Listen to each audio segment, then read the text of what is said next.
Hello, my little monklings. Today I'm going to be watching a video that was from a Hassan Abi broadcast. It is now on Hassan Abi Agitprop. Go ahead and subscribe. Hopefully this is a good channel. Not trying to demonetize other Hassan Abi clip channels. Let's hope for it. I have faith in you. I hope that you're not. You seem like a great person. I don't know you at all, but you have good faith politics, I would imagine, or you don't care at all and you're making money off of something. Which either way, get that bag, sis, or brother, or them they. Anyway, this is Capitalism Works in Japan, exclamation mark, question mark, exclamation point, question mark. No, it doesn't. I mean, it works just as well as it does here, right? It works in the same way that you have a ruling class and a poor class. I believe Japan also made it to where they had like an intergenerational wealth like pause at one point. Okay. Anyway, I'm gonna get into the video. He'll probably talk about it. He'll probably talk about. Oh, he's in Japan. Oh, that's so sick. In the video, he's in Japan. Of course, like I mean, this is just a random flower shop that I took a photo of, but like I was thinking about this, not to get like super fucking sentimental or anything, and I feel like it's very I don't know if it's like Orientalist or whatever, but like there's something about Japan that like basically maybe because like we are so far away from Japan and it's a bit otherizing, I guess, but every frame is a painting. No, stop bat chesting. I'm serious. I mean, yeah, Japan's beautiful. I don't think that's, yeah. When Smuggy went to Japan, they sent me photos all the time, and every place they went to just looked beautiful. It looked so natural and untouched by humans in a terrible way. But I don't know. Maybe that's just maybe there's just something in the air that's different here in America. Maybe it's all that carbon dioxide.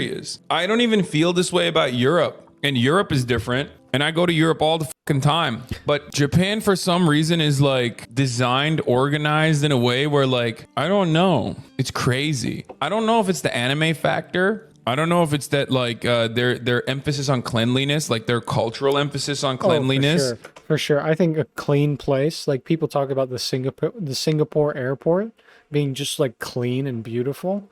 Like places like this are like, I mean, you just don't have that. You don't have that in America. You don't have that in most places in Europe. I imagine places like Norway might have it, or Sweden might have it, but I've never been to anywhere outside of the States. I'm a broke boy, mentally and physically, and economically. But like every part of this is like so well put together. It's so aesthetic. New York has moments like this too, for sure, but it's never to the same degree. You're like, bro, you like Japan? Let me show you how fucking fascist they are. Yeah, I know. Don't worry. There's some really interesting things I talked to Gigik about too, by the way, about Japan. Because like, it's not supposed to work. Ooh. These motherfuckers here have like just full tilt capitalism, okay? Capitalism with a gigantic emphasis on like nationalism. So you know what I mean? Like it's not. Yeah, I did a paper about Japan, not too long ago, where like after World War II, their like claim to fame was hosting the Olympics. That seems a little fucked up, but yeah, basically having that like nationalistic pride in themselves and being able to perform at their own Olympics, hosted at their own Olympic stadium. Formed a lot of nationalistic tendencies amongst the populace. I didn't know about any of that before I started the paper, and it all kind of made sense a little bit. I also met with the former ambassador between U.S. and Japan, the Japanese ambassador to America. I talked to him a little bit. He just kind of, I don't know. There's somewhat of a cultural understanding between Japan and America about the nationalism within Japan, and they see it, those in power in Japan, see it as a great thing. And it vaguely, this is going to get into a whole tangent. It vaguely reminds me of Ho Chi Minh, like from Vietnam, where like when he was revolting against the US government, he stated or claimed that he wasn't communist or socialist or had any idea like that. He was a nationalist. He cared more about his country than anything else. And he went to France and studied communism and studied like different social aspects.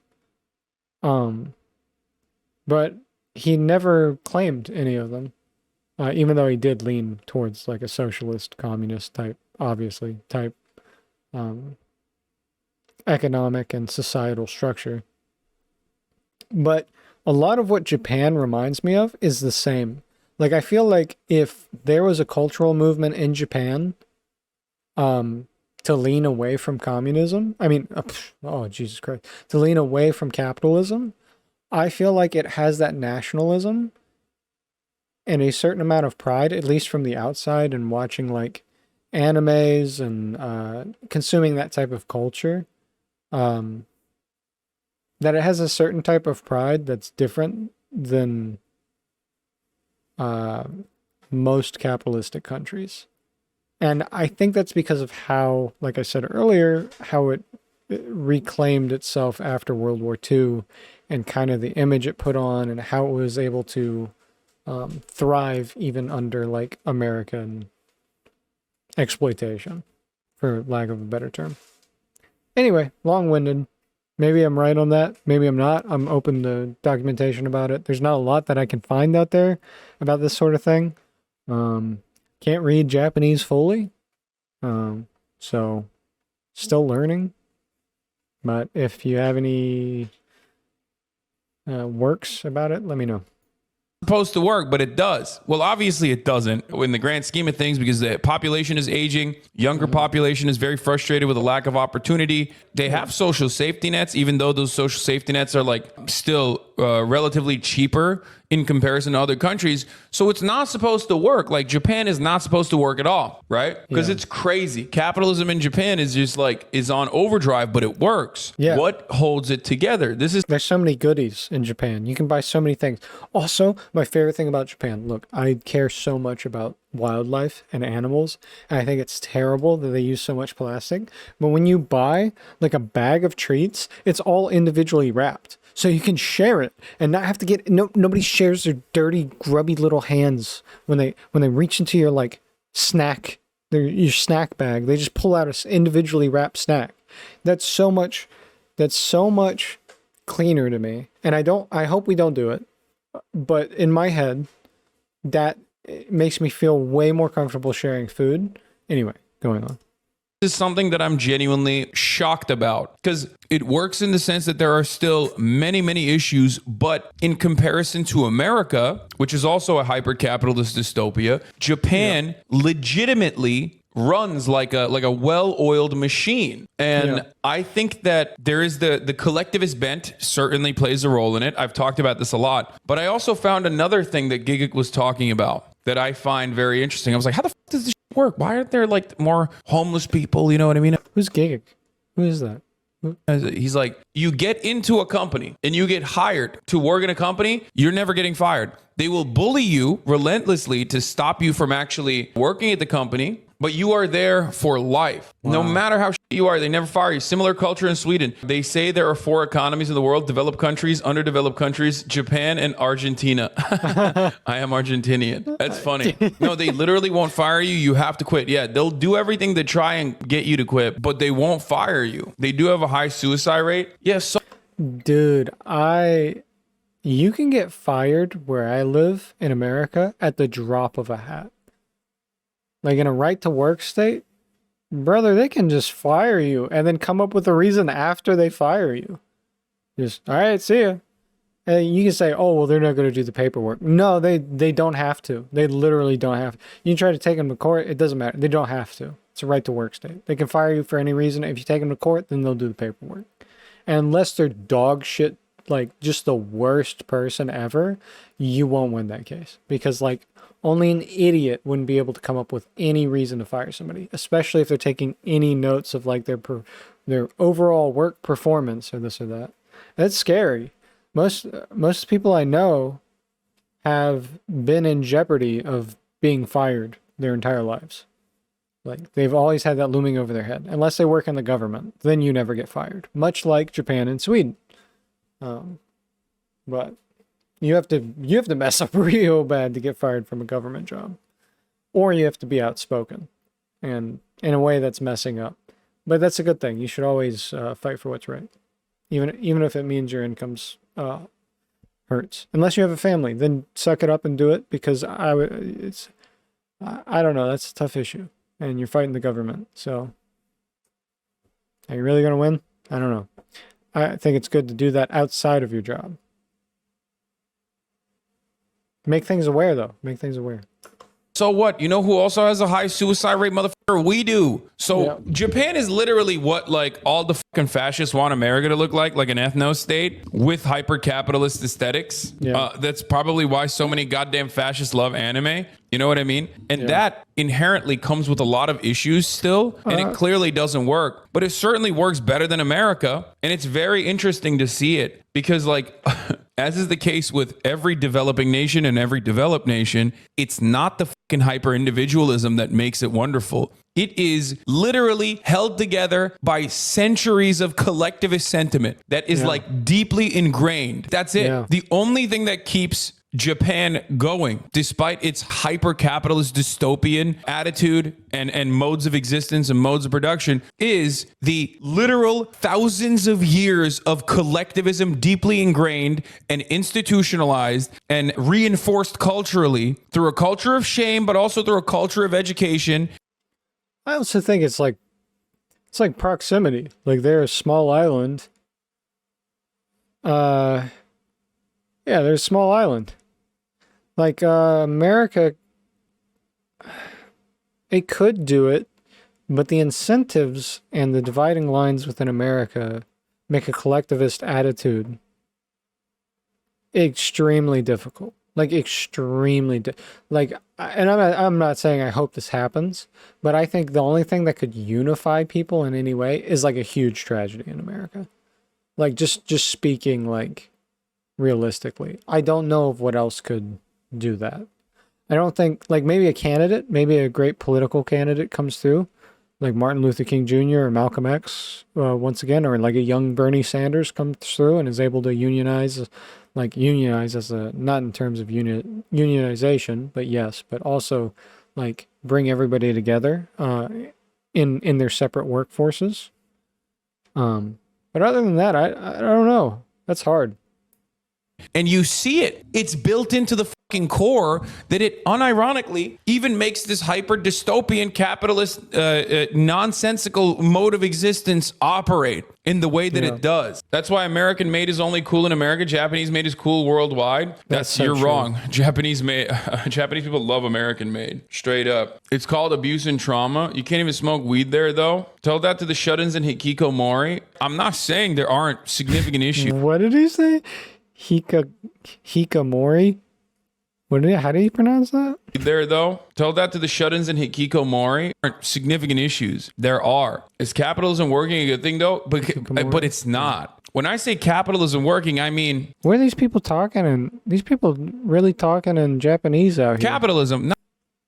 Not to get too Marxist here, okay? But capitalism is always operating on borrowed time. Because of the inherent contradictions that exist within capitalism, you can only extend its lifeline. You can only offer it a lifeline. You can, solidify a welfare state to ensure the continuation of a capitalist organization of the economy. You can do certain things to make it feel like it's not as bad and to breathe life into it, okay? Now, I want to tell you a story about something fascinating. Oh, this guy, Jackson Hickel, is becoming popular in Japan. Kohei Saito, Marxist professor. An academic named Kohei Saito wrote a book about democratic degrowth communism. Everyone said it'd be a flop because degrowth is a terrible word and communism is a terrible word too, but it wasn't a flop. Imagine trying to rhetoric police somebody talking about Marxism or communism. Yeah. It's just those words are just bad. The public just doesn't like those words. They don't like the words fair and equal when we're talking about economy. They just don't like those. Yeah, you might have a hard time reaching people. Like, if you talk about Marxism, you're just going to alienate all of your Republican voter base.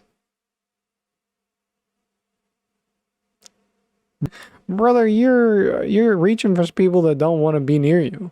I guess he debated the fucking Yale guy. By the way, for the record, from what I understand, that Yale guy is pretty popular in Japan. The Japanese professor in Yale that famously said, "Old people, I have an idea for you. Fucking kill yourself." Yeah, that guy is apparently really popular in the younger generation in Japan. So if you want to get a good understanding of like whether or not Jesus is working Christ. out here, I'm gonna tell you something. It's not. Okay. When you got an entire generation of young people popularizing the concept of utilitarian, socialized Jesus Christ. suicide, you understand that shit is not working, like demonstrably not working. I've seen some of Kohei Saito's lectures, very good. Anyway, so the other guy in Japan is the Yale hyper-capitalist one, I think. Isn't that a generational thing worldwide? Young people hate old people due to generational economical differences? No.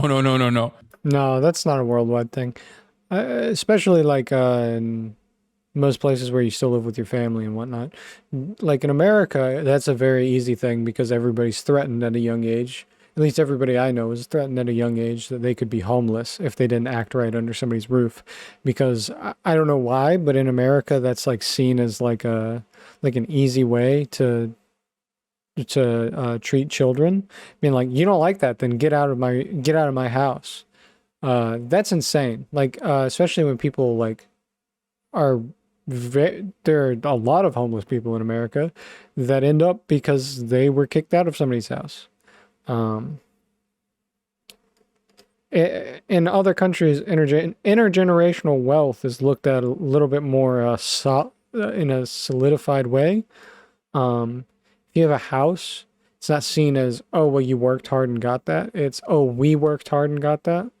I think that's a huge difference between Americans and like the United States. Sorry, North Americans and the United States.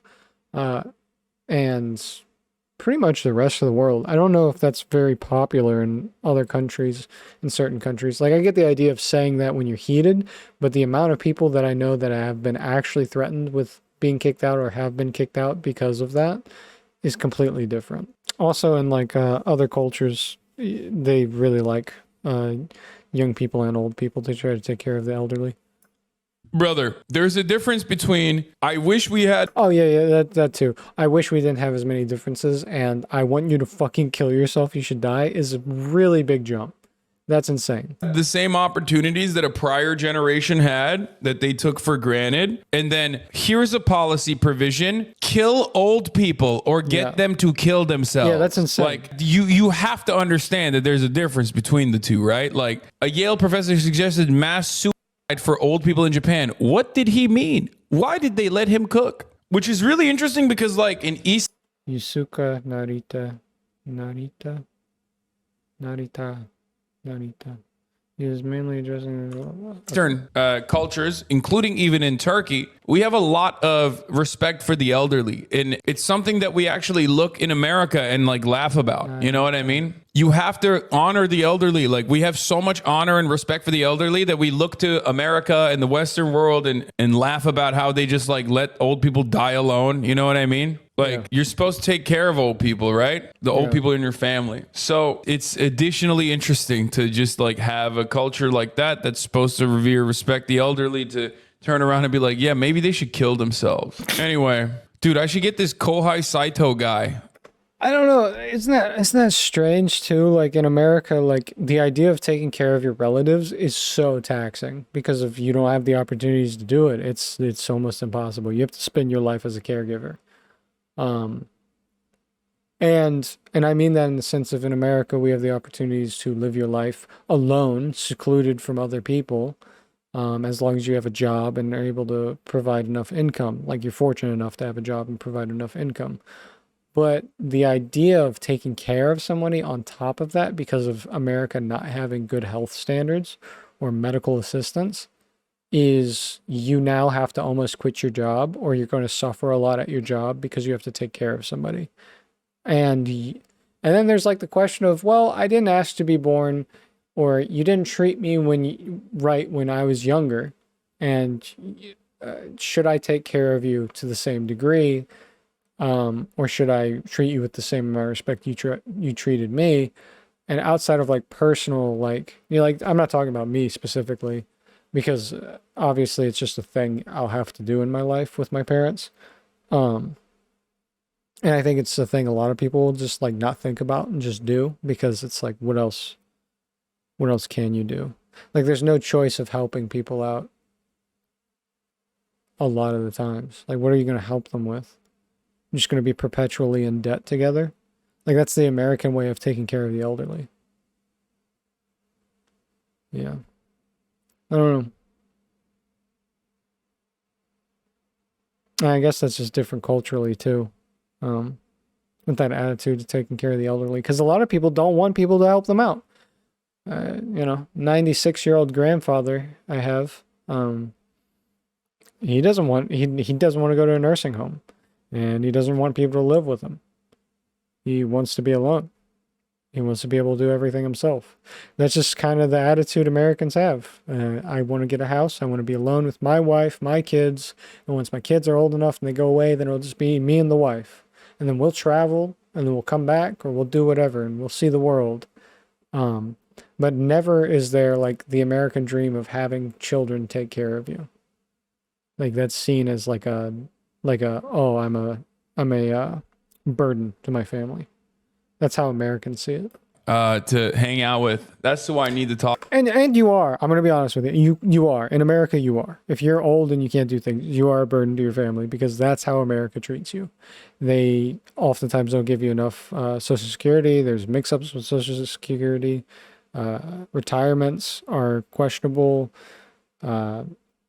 You can lose half of your investments in retirement before you even take them out because of the stock market. There's things that have happened to people throughout all of America where it is so volatile to be old and be an American that I personally am never retiring. I'm going to work until the day I die. I don't care. Even if I can't, I'm going to try to work until the day I die. And if I can't, I'll move to a different country.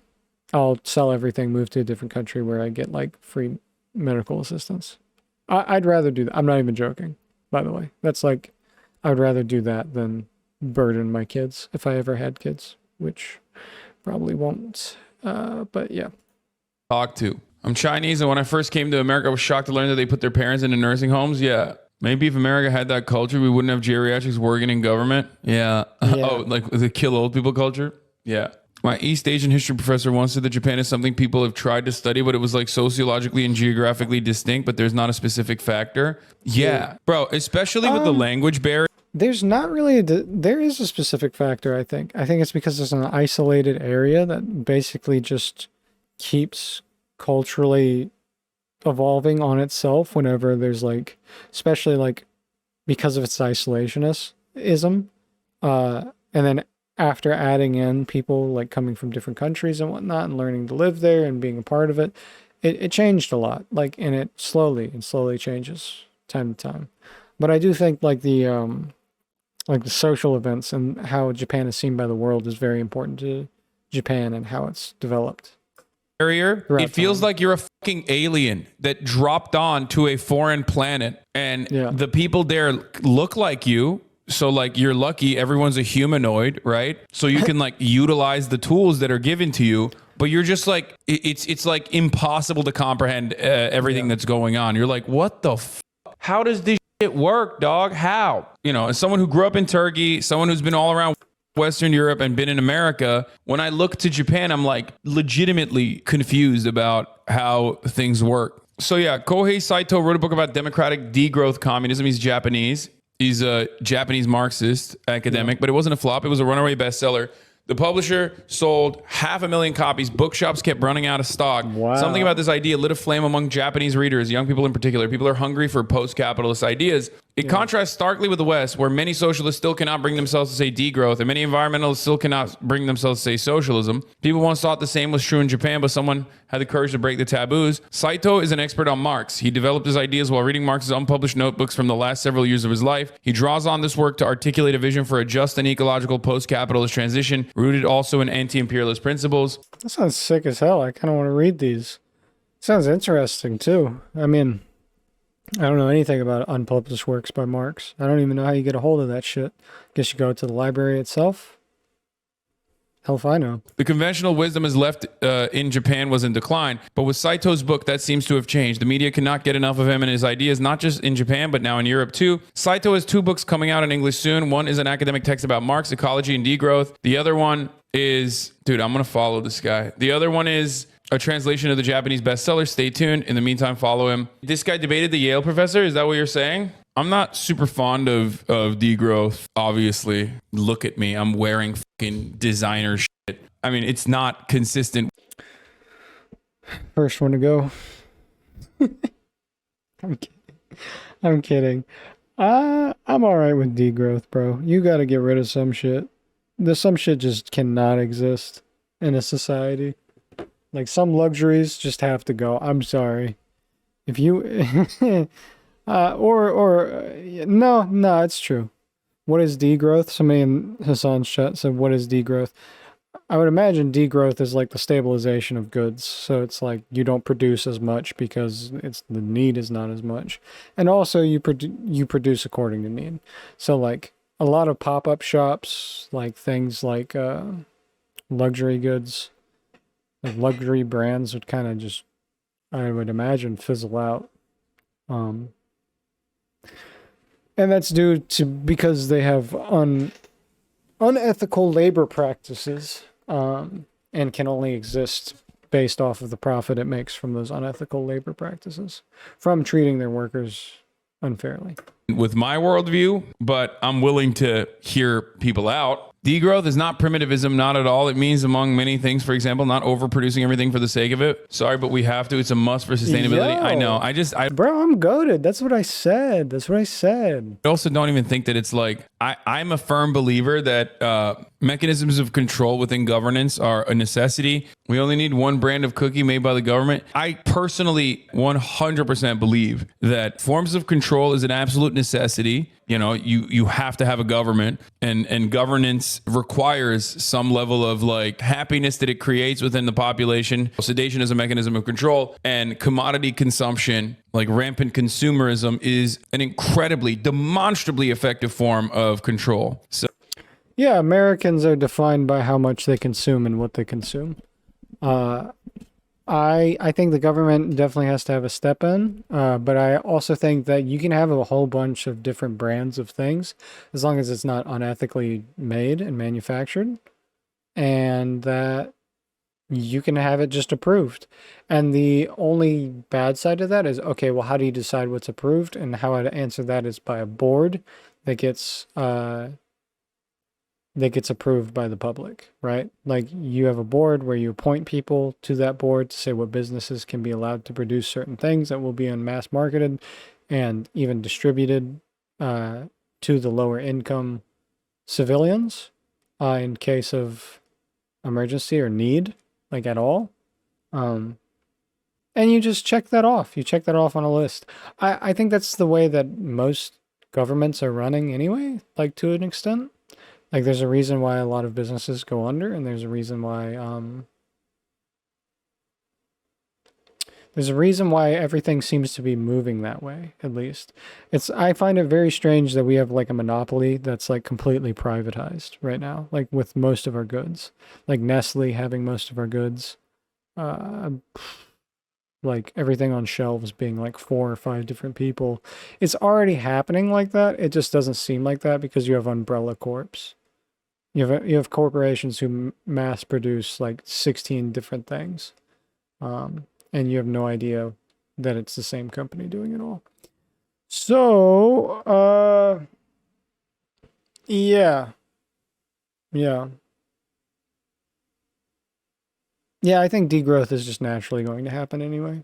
I think the more ethically, and the better working environments that unions will create, I think that over producing will essentially go away, and degrowth will be like easily like done without trying.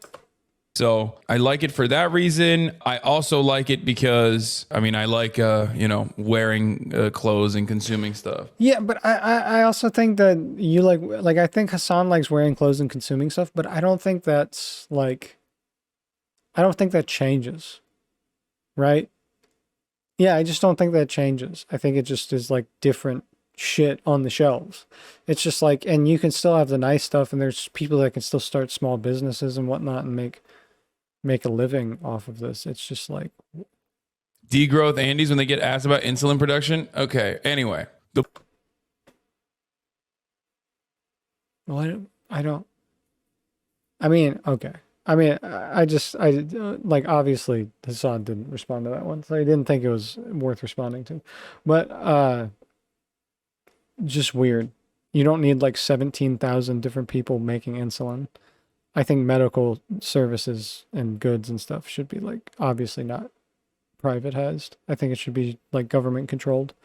Anyway, the book starts from three things coming to an end today. Fukuyama proclaimed the capitalist end of history and traditional Marxist view of historical materialism as a progression towards the end of history, but the ecological crisis puts us at a potential end of human history. True. The Anthropocene reveals the end of nature as an independent entity distinct from human society. However, while Latourians derive from this an ontological monism that cancels the human non-human distinction, bro, I don't know what that means. Saito defends a dualistic theory of metabolic rifts. Also, capitalist realism, a la Fisher, comes at an end. Eco-socialists are actively imagining alternatives to capitalism. Reviving Marx's writings about the ecology of capitalism could help. Marx wrote notebooks about natural science that constructs a helpful theory of metabolism. Ultimately, Saito claims... Bro, people in... Hey, that's me for half of that. That Marx experienced an epistemological break. Interesting. However, not in 1845 when writing the German ideology, but in 1868 when Marx's interest in the ecological sciences pushed him toward degrowth communism. Need to read more about degrowth conflicting with forms of control? No, don't. That's just me. I'm an idiot. Don't listen to anything I say. Okay, these people are infinitely more intelligent than myself. I just personally think as a dumb guy, I know how dumb guys operate, and dumb guys need like sugar and treats. And yeah, you still get that, right? That would still happen. Who cares? I mean, I like sugar and treats. I don't think the government should step in and be like, you can't have sugar and treats. I feel like the government should step. I mean, look, shit. When they took away all my sweets, sugars, and sodiums at school lunches, and Michelle Obama put in the cardboard pizza, bro, that was insane. I never want to eat pizza that tastes like shit. I want to eat pizza that tastes good and gives me obesity and gives me type 1 diabetes or whatever. It gives me a diabetes of whatever type. I have hypoglycemia. When you have a healthy diet of sugar and treats, you will be more sedated, less interested in revolutionary action, less interested in recognizing the inherent contradiction. I think that's semi-true. I think like he's hitting a note and he's like meaning this in jest. Like he's just stating like obviously they're sedating people through consumerism. But the main idea is you can't revolt when you're broken, when your body's broken and you're obese and you can't care about anything other than your sports game. You know what I mean? Within capitalism, as a matter of fact, it's not so much the Red Scare propaganda or all of our cultural institutions being propped up by capital owners to reinstate the attitudes or normalize the capitalist mode of existence. Okay, it's not just that. The treats help a lot. Okay, they help a lot, like really a lot. You know, I think I was gonna get the guillotine ready, but just tastes so damn good. that you kind of need that. I like it. I need it. Don't kill people. I don't think I have to say that, but just don't kill people. That's a weird thing to do. Don't do that. I'm not advocating for anything. Don't do degrowth, please. I like my treats. Dessert existed before industrialization? Yeah. Come on, brother. If I were to like rip you from your current form of existence and put you in a situation where you have one fucking bland brand of cook. I mean, industrialization isn't a part of degrowth. Like, they don't coincide. That's a weird thing to say. Like, they don't coincide. It's just like industrialization still exists in communism. It's just without profit. It's just like by means. So you just make whatever the populace needs. And if the populace wants cookies, goddammit, then they'll have cookies.